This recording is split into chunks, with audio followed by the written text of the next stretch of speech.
तो दोस्तों स्वागत है आप सभी का हमारे चैनल की एक बिल्कुल ही नई वीडियो के अंदर। जहाँ आज की इस वीडियो के अंदर हम बात करने जा रहे हैं बॉलीवुड की इस साल आने वाली शाहिद कपूर की लेटेस्ट मूवी के बारे में, जिस मूवी का नाम है तेरी बातों में ऐसा उलझा जिया। इस मूवी की स्टोरी काफी इंटरेस्टिंग है एंड इसीलिए हम भी इस मूवी की स्टोरी को एक्सप्लेन कर रहे हैं। तो जो भी लोग इस मूवी की स्टोरी को जानना चाहते हैं वो इस वीडियो को पूरा एंड तक जरूर देखें। और अगर आप में से कोई हमारे चैनल को पहली बार देख रहा हूँ तो आप जल्दी से हमारे चैनल को सब्सक्राइब कर लीजिए और सब्सक्राइब बटन के बगल के बेल आइकन को भी ऑल पर सेट कर लीजिए ताकि हमारे चैनल की सारी लेटेस्ट वीडियोस को आप सबसे पहले देख सकें। तो चलिए अब हम बिना किसी देरी के आज की इस कमाल की वीडियो को स्टार्ट करते हैं।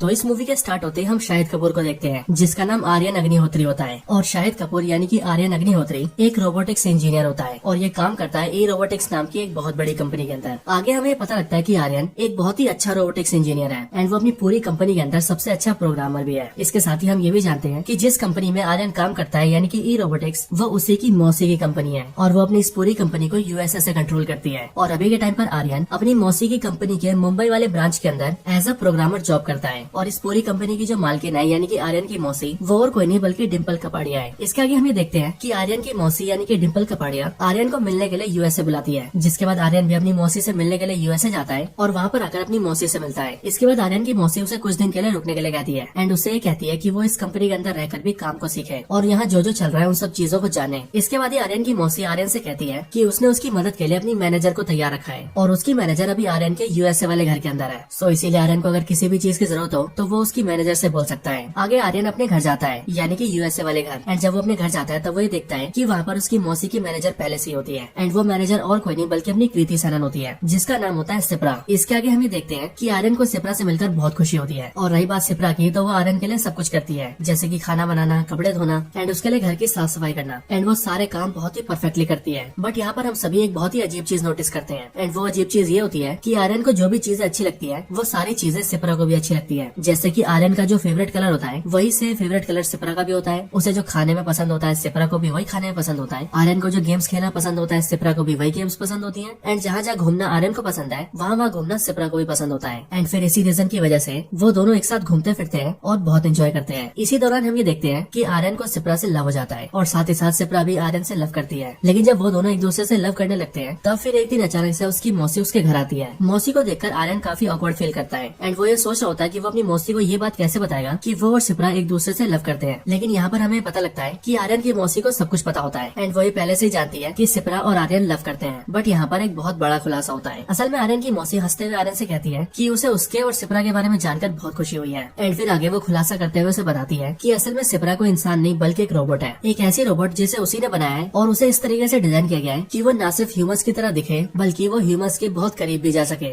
यानी कि जिस तरह से ह्यूमंस खाते हैं, पीते हैं, घूमते हैं, फिरते हैं, बातें करते हैं एंड इमोशंस रखते हैं, ठीक उसी तरह से सारे इमोशंस इन रोबोट्स के अंदर है। एंड यहाँ पर उसकी मौसी ये एक्सपेरिमेंट कर रही थी कि क्या उसकी बनाई हुई रोबोट यानी कि सिप्रा ह्यूमंस के साथ घुल मिलकर रह सकती है या फिर नहीं। इसके आगे आर्यन की मौसी उससे कहती है कि असल में उसे अभी भी कई सारे एक्सपेरिमेंट्स करने हैं एंड उन सारे एक्सपेरिमेंट्स के लिए भी उसे आर्यन की जरूरत है। लेकिन इधर आर्यन को जैसी ये सारी बातें पता लगती है कि सिप्रा असल में कोई लड़की नहीं बल्कि एक रोबोट है, वैसे उसका दिल टूट जाता है एंड वो बहुत ज्यादा डिप्रेस हो जाता है। और ऐसा इसीलिए क्योंकि उसे सिप्रा से लव हो गया था। इसके साथ ही आर्यन अपनी मौसी से भी नाराज हो जाता है एंड वो उनसे कहता है कि आखिरकार उन्होंने उसे एक्सपेरिमेंट करने के लिए क्यों बुलाया था। बट उसकी मौसी आर्यन से कहती है कि वो सबसे अच्छा रोबोटिक्स इंजीनियर है और उससे ही बड़ी बात वो उसकी फैमिली से है, इसीलिए ऐसे एक्सपेरिमेंट के लिए उसे वो सबसे अच्छा लगा था। बट इधर आर्यन बाकी के एक्सपेरिमेंट्स को करने के लिए मना कर देता है एंड वो उदास होकर अपने घर इंडिया चला आता है। इधर आर्यन जैसे अपने घर आता है वैसे ही हमें देखते हैं कि आर्यन की फैमिली मिलकर आर्यन से शादी करने के लिए कहते हैं एंड क्योंकि आर्यन बहुत ज्यादा डिप्रेस होता है इसीलिए वो शादी के लिए हाँ कर देता है। एंड फिर इसके बाद ही आर्यन की शादी फिक्स होती है और उसकी एंगेजमेंट कराई जाती है। लेकिन जिस दिन आर्यन की एंगेजमेंट होती है वो उसी दिन अपने घर से भाग जाता है एंड फिर अपने घर से काफी दूर आकर वो अपनी मौसी को कॉल करता है और मौसी से कहता है कि उसकी मौसी जो चाहती है वो करने के लिए तैयार है एंड इसीलिए सिप्रा के साथ एक्सपेरिमेंट करने के लिए उन्हें जो करवाना है वो सब करने के लिए भी आर्यन रेडी है। ये सुनकर आर्यन की मौसी खुश हो जाती है एंड वो उसे यूएसए बुलाती है। बट आर्यन अपनी मौसी से कहता है कि वो यूएसए नहीं आएगा बल्कि वो ये चाहता है कि वो सिप्रा को इंडिया भेज दे।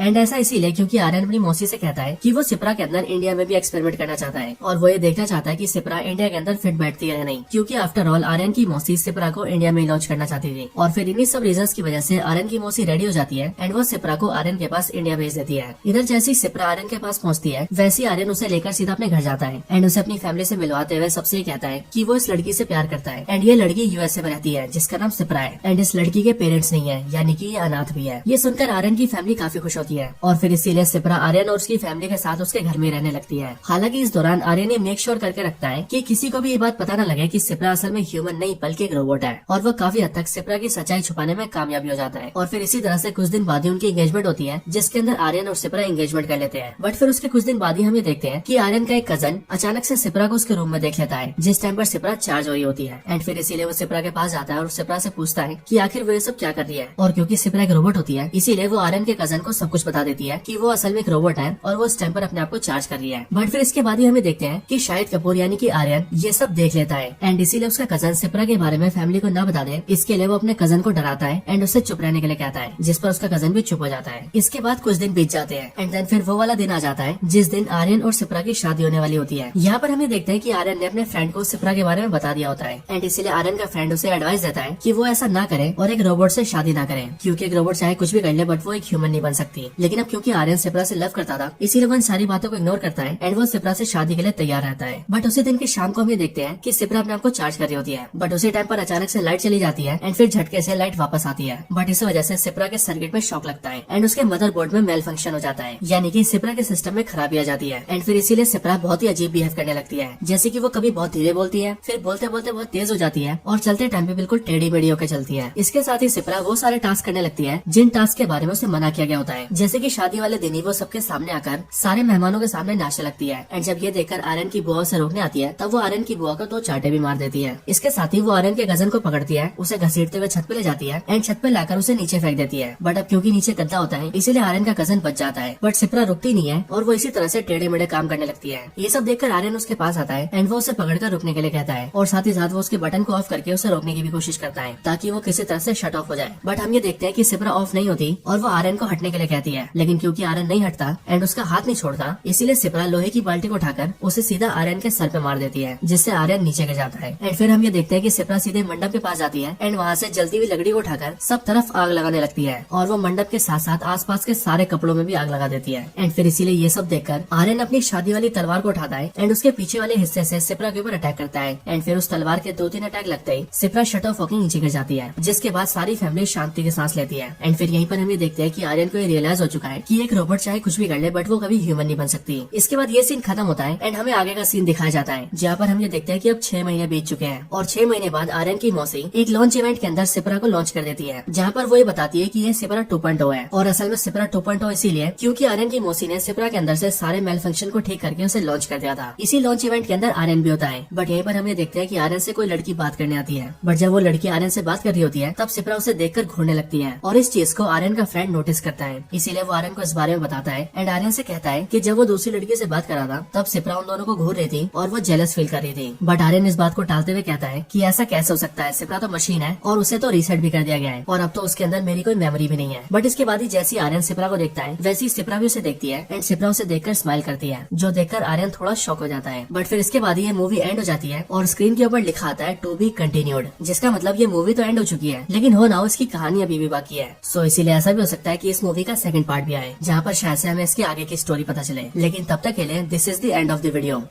तो दोस्तों यही थी वीडियो तेरी बातों में ऐसा उलझा जिया मूवी के ऊपर। आपको हमारी वीडियो कैसी लगी और इस मूवी की स्टोरी कैसी लगी ये आप मुझे कमेंट्स के अंदर जरूर बताएं और अगर आप सभी का कोई और रिकमेंडेशन हो तो आप वो भी मुझे कमेंट्स के अंदर बता सकते हैं। बाकी वीडियो पसंद आई हो तो इसे लाइक जरूर करें, चैनल को सब्सक्राइब नहीं किया तो अभी के भी सब्सक्राइब करें। इस मूवी की स्टोरी में और हमारी वीडियो में कुछ भी पसंद आया हो तो कमेंट्स के अंदर गुड या फिर वेरी गुड जरूर लिखें एंड आप सभी इसी तरह से हंसते और मुस्कुराते रहें। मैं मिलता हूँ आपसे ऐसी किसी और बेहतरीन वीडियो में, तब तक के लिए गुड बाय।